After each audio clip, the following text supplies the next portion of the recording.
All right, let's talk about how science is changing today, because it's changing quite a bit and at a very high rate. But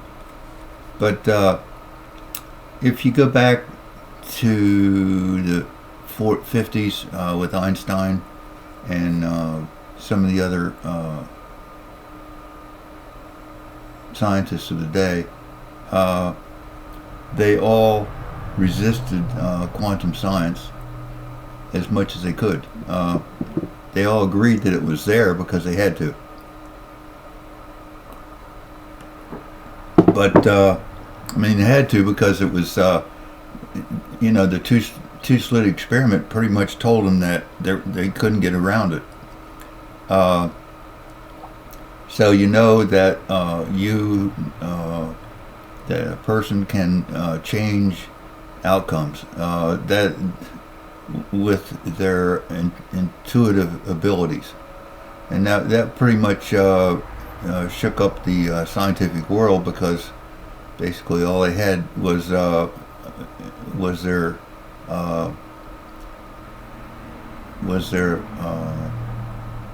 books that were written substantiating what they found, that were passed on to the others, and the whole idea was that it was proven to be true. So proven to be true means that everybody looked at it and said, "Hey, that looks pretty good. I'll take it." And here we are today with quantum science that says much of this stuff is baloney. Let's go back and look at it again, and nobody wants to do that. So we're stuck here with these so-called experts who hold us in this mire of information that is often wrong. And it began with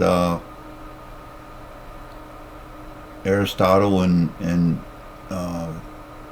some of the ancient Greeks that continued to. I mean, what happens? They look at it. They say it's right. It seems to work for me, so it's right. And it could be dead wrong under certain circumstances. They just only do the tests that are given to them. So they go, yeah, it works. All right. So here we are today in a mire of information that is wrong and has to be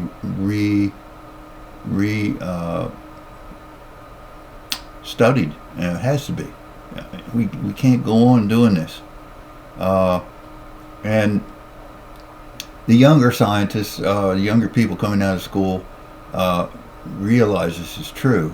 So we're in a reform area now that has to be dealt with. And one of the things that happens too, I notice, is that the old-time scientists that come on are now experts in quantum science.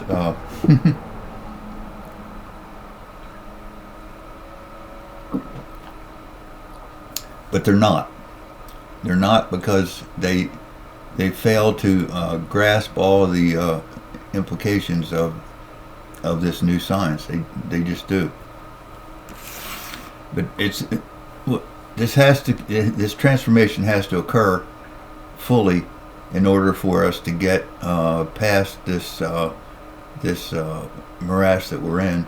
One of them that is really big is quantum computing. And if you go on the web and you check out quantum computing, all the big manufacturers, all the big computing companies, Microsoft and whatever else, are into this game.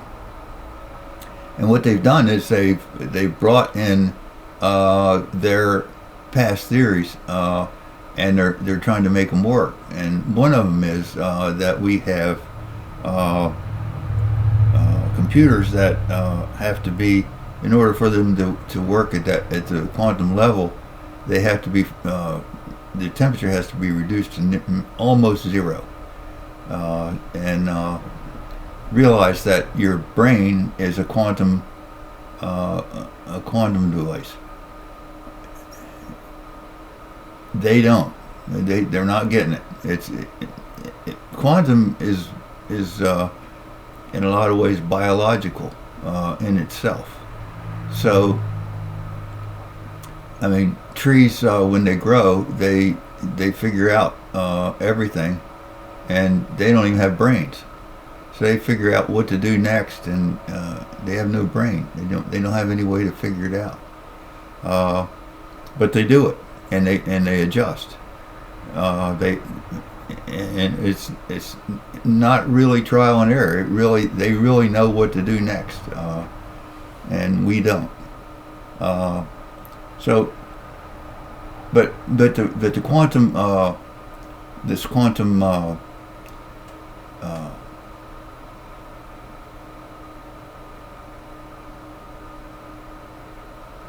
revolution that's coming is going to change how everything is done. It has to. And once we get, one of the things that you can rely on is we've got people like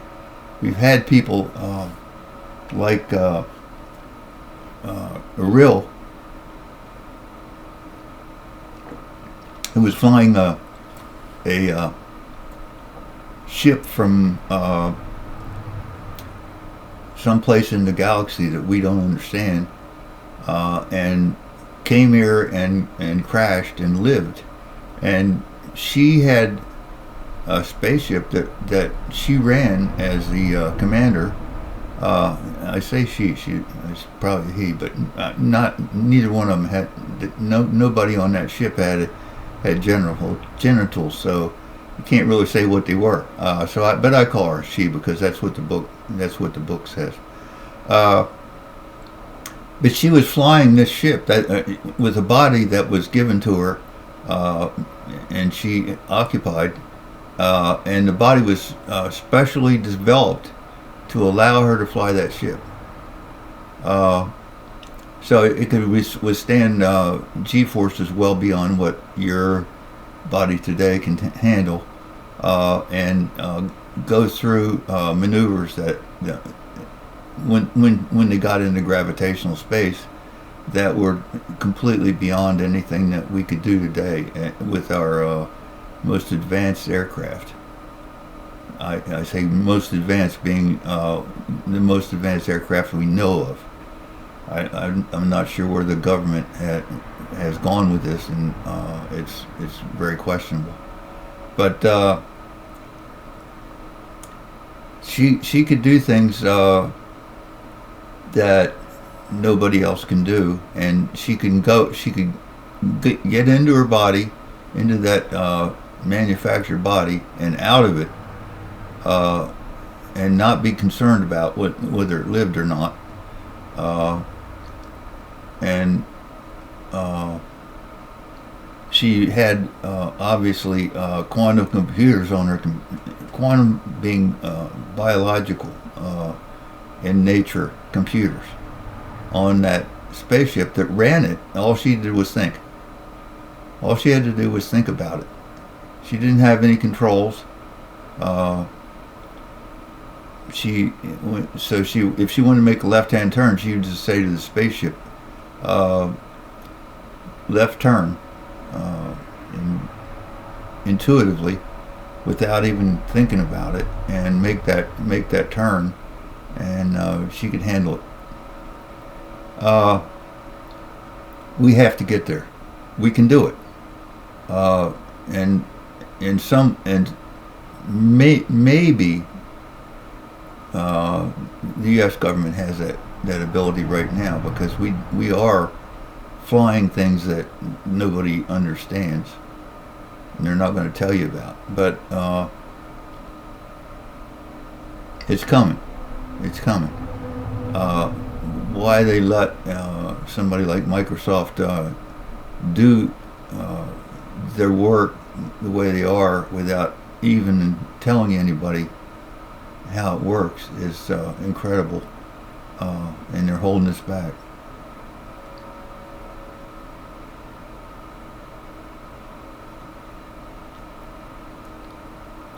So anyway, once we develop real quantum computing, we're going to have the ability to change our world in ways that are not at all obvious today. And I'm looking forward to that time.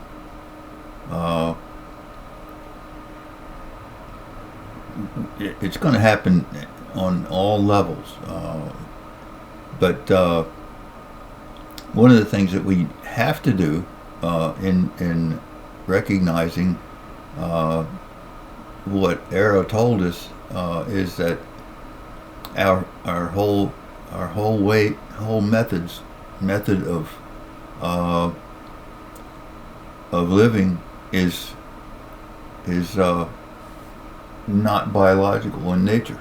We're flying against all of what nature set up for us.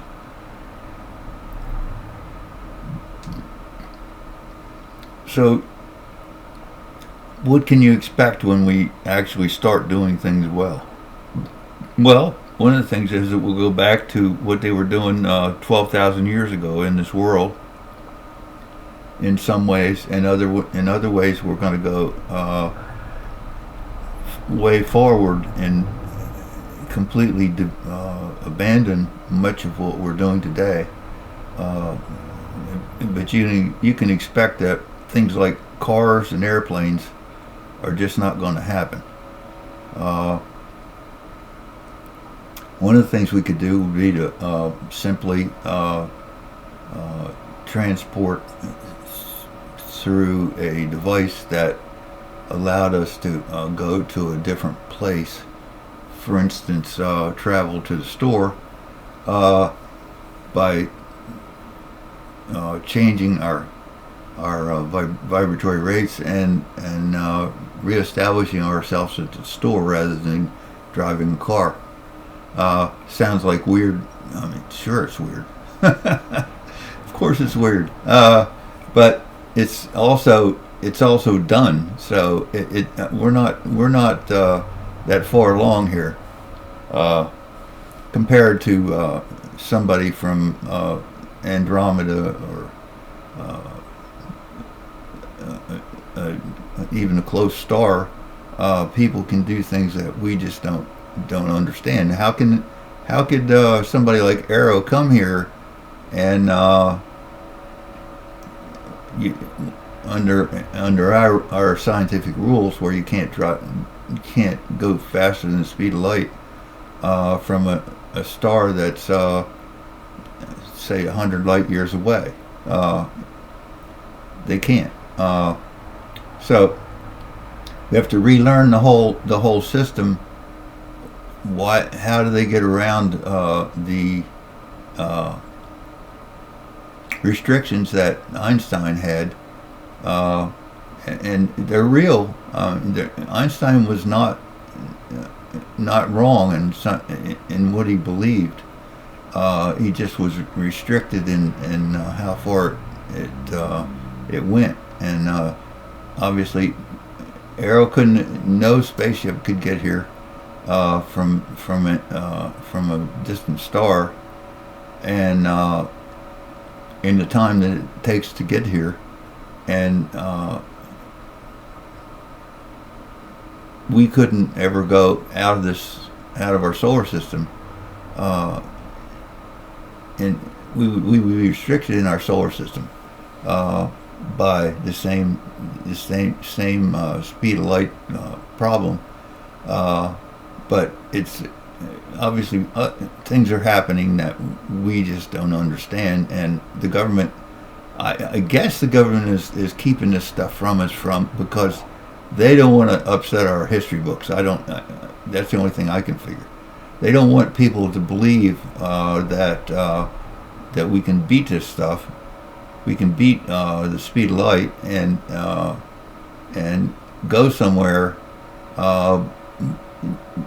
without using their rules. I don't know. We'll find out. But we're getting into an era that is going to change science. I can tell you right now, in the next 100 years, you won't recognize what we're doing in science today. It's just not going to happen. And quantum biology is going to be one of the big areas that we're going to see huge changes in. We're going to be able to alter our minds in ways that we haven't been able to ever do. But you can do it yourself without those machines, without those abilities today. You can change your outlook just by shifting gears. And there's no magic to this. It looks magic when you look at it from the outside, but it's not. It's all natural and intuitive and biological. And plants work with this. Animals work with this. My cat can do things that I can't do, and we're going to be able to move like cats at some point. It's got to happen. We got to be able to do all the things that are open to us as people. And the last part of this, of course, is that, as I teach in my books, that we can anti-age and even de-age with simple means. And in doing that, we possibly, I don't know where it all ends because we haven't even started, but we possibly can live as long as we wish to, without accidents. So you have an accident, you die, but until that happens, you live. So your lifetime is not restricted by what everybody else does, but what you do. And that's one of the key issues that's coming.